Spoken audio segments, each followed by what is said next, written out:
O Senhor esteja convosco. Ele está no meio de nós. Proclamação do Evangelho de Jesus Cristo segundo Marcos. Glória a vós, Senhor. Naquele tempo, Jesus foi a Nazaré, sua terra, e seus discípulos o acompanharam. Quando chegou o sábado, começou a ensinar na sinagoga. Muitos que o escutavam ficavam admirados e diziam: de onde recebeu ele tudo isto? Como conseguiu tanta sabedoria? E esses grandes milagres que são realizados por suas mãos? Este homem não é o carpinteiro, filho de Maria e irmão de Tiago, de José, de Judas e de Simão? Suas irmãs não moram aqui conosco?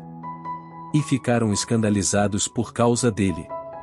Jesus lhes dizia: um profeta só não é estimado em sua pátria, entre seus parentes e familiares.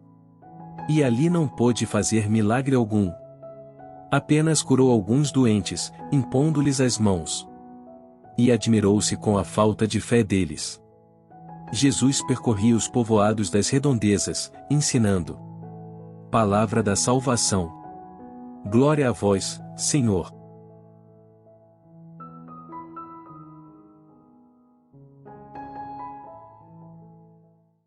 Meus queridos irmãos e irmãs, no Evangelho de hoje, Jesus é rejeitado pelos seus próprios conterrâneos em Nazaré. E o diagnóstico final é muito triste. O Evangelho conclui dizendo assim, que Jesus se admirou porque eles não tinham fé. Ou seja, não somente porque havia pouca fé, é que não tinha fé mesmo. Aquilo que nós temos no Evangelho é a palavra apistia. Apistia, o alfa privativo, quer dizer não, pistis, quer dizer fé, quer dizer que eles não tinham fé.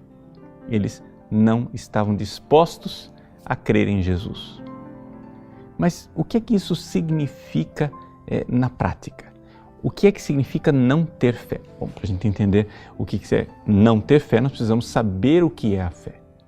Veja, a fé, em primeiríssimo lugar, é uma virtude infusa, é algo que Deus derrama em nosso coração. Portanto, só tem fé quem Deus dá. Ou seja, se alguém tem fé é porque Deus deu esta fé. Aí você vai chegar e dizer assim, mas se é assim, então o pessoal de Nazaré estava desculpado. Coitadinhos, eles não tinham fé porque Deus não tinha dado. Sim, só que acontece o seguinte, a fé é um dom que Deus quer dar a todos. E não somente isso, a todo momento Ele está falando no seu coração, a todo momento Deus tem uma palavra dentro de você convidando você à fé. É a graça de Deus que está no seu coração, batendo na porta. É aquilo que nós encontramos no livro do Apocalipse. O Apocalipse diz assim, eis que eu estou à porta e bato. Se alguém ouvir a minha voz e abrir, eu entrarei e cearei com ele. É assim que acontece a fé. Ou seja, Deus está a todo momento enviando graças suficientes para que nós nos convertamos e tenhamos fé. Portanto, os nazarenos não tinham desculpa nenhuma de não ter fé em Jesus. Por quê? Porque a graça de Deus estava ali sustentando, estava ali convidando a que eles tivessem fé e fé verdadeiramente.